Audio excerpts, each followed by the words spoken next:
Okay, so what we're doing here today, we're doing a alternator replacement on a 2002 Toyota Tundra. I've done this job several times on the Sequoias, on Tundras. Job is a real pain in the butt.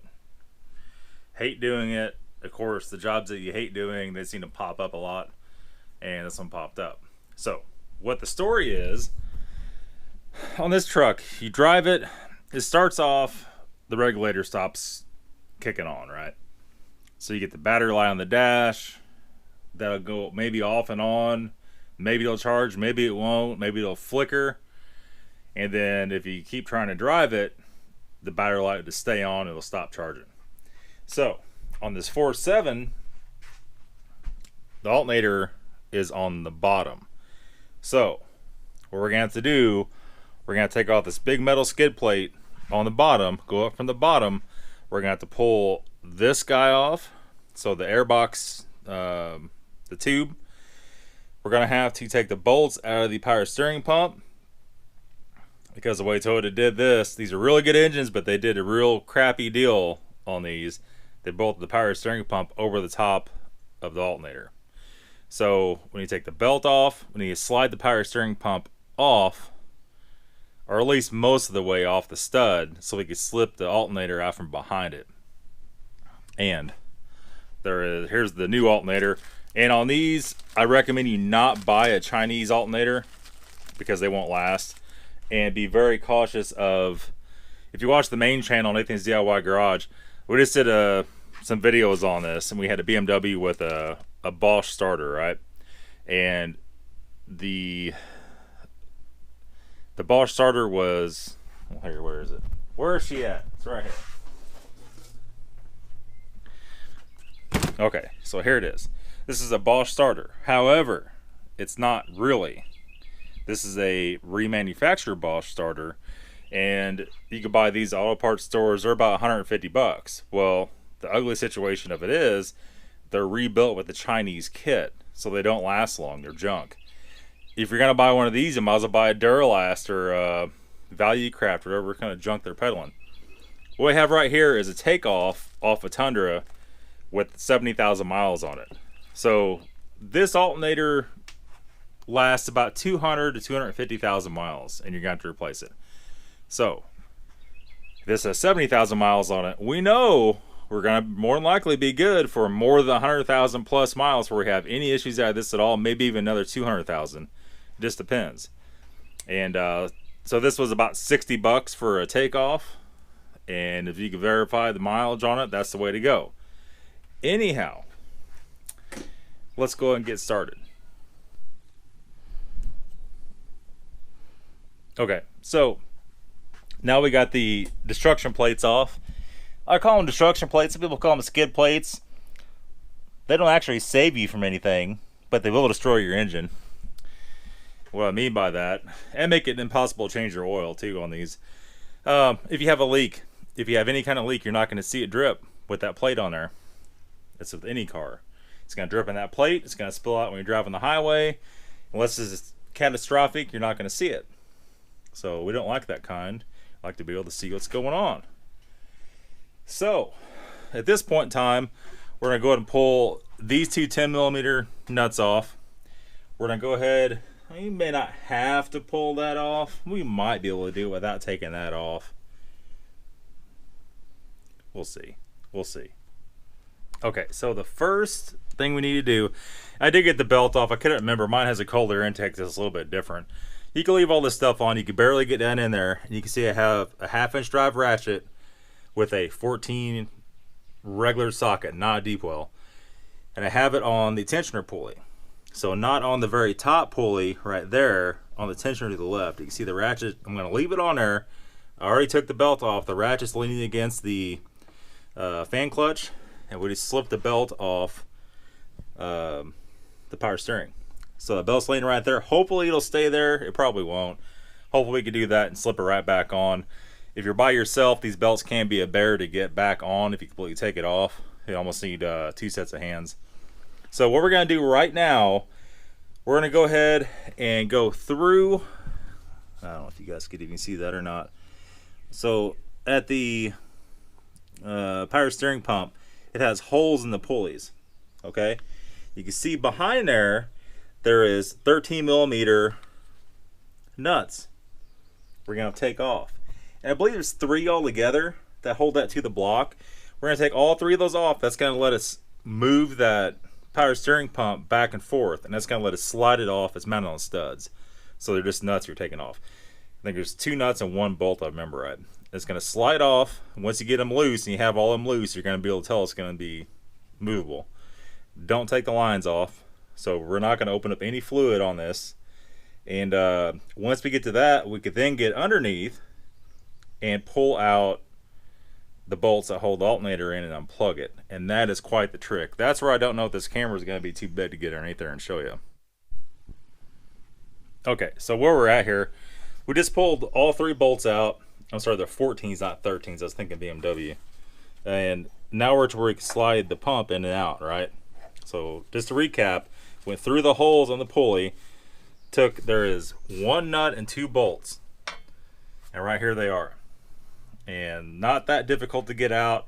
What makes it so difficult is usually they're crazy tight and you can't get a longer ratchet on it. You pretty much have to use a 3/8 ratchet. So it's like everything in my power I could do. I'm no little girl either to break those loose from the factory. If somebody's already done it, they probably didn't hog them down that tight.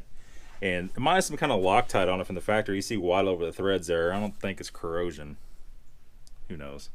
But anyway, so yeah, so we can slip that out. Now we're going to crawl underneath. We have 2 bolts, 2 14 bolts holding the alternator on to the block itself. And then once we do that, we're going to unplug the plug, which is on the back. We have our hot wire, then we have our plug. You gotta be real careful with these plugs. Sometimes they're even melted, and we're going to have to unplug that guy right there. Now, what I didn't tell you, I should tell you from the get-go, go ahead and start by unhooking your battery terminal. This isn't really that important until you start messing with this stuff. You don't want to hit your ratchet on something when you're taking that tin off of there and spark. You're not going to melt anything, probably scary. Just not a good idea in general. And yeah, so let's get underneath.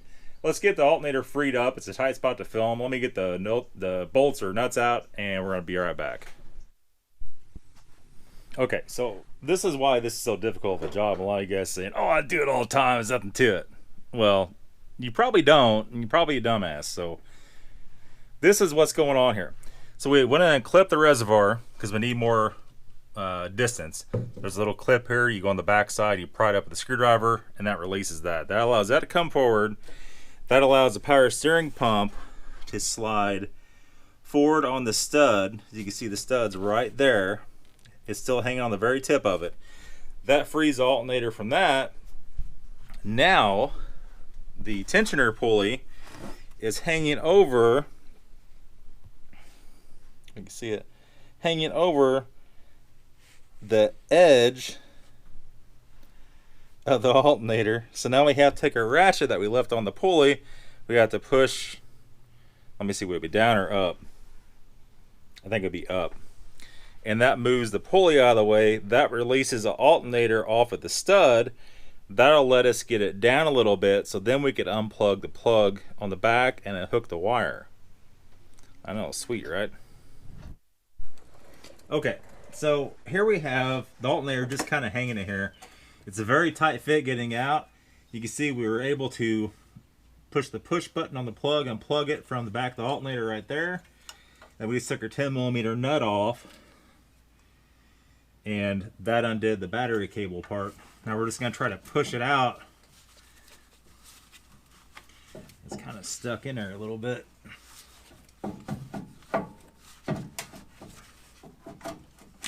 It just barely fits out of there. Alright, and then we're going to have to undo our wire here. We'll let that dangle. Let me grab a pair of needle nose.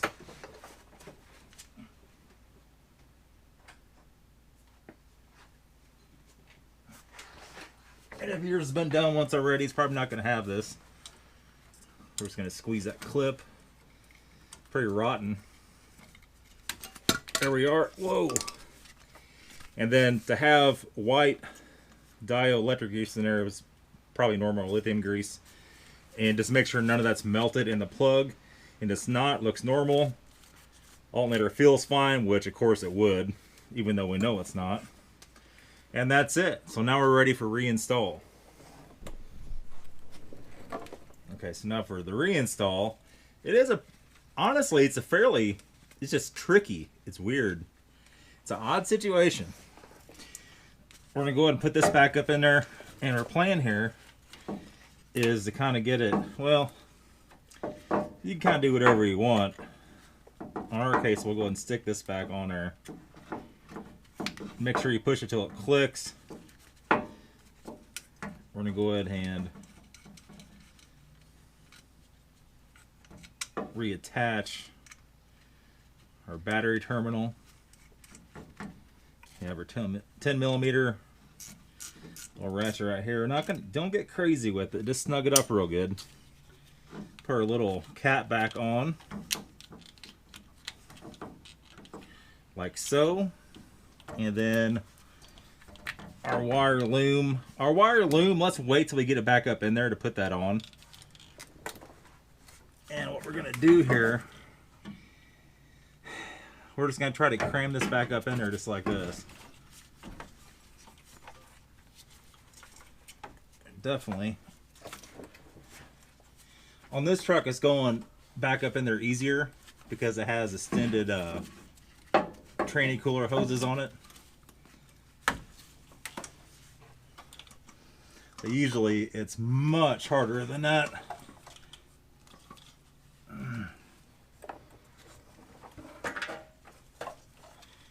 If you have a lift, this is like hugely easier to do. Get her belts all caught up in there real bad. Let's see if that'll just stay right there. Let's get her belt all out from behind there, like that. I'm gonna go up here. We're just gonna hook it on that top stud.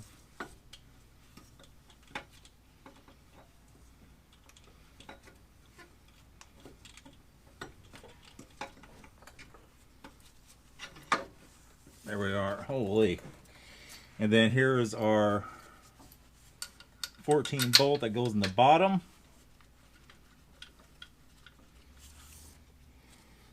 A 14 nut that goes on top up by the idler.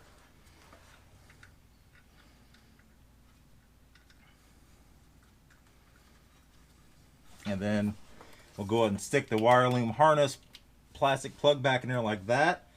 And now everything's in there mocked up.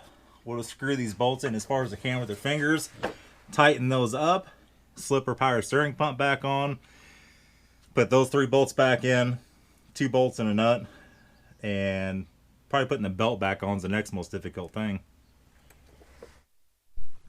Okay, got some dirt in my eye here. Okay, so it is easier to get to the tensioner underneath, and well, it depends on what you're doing really. If you got stuff at the top, it's easier to do it that way. If not, it's easier on the bottom.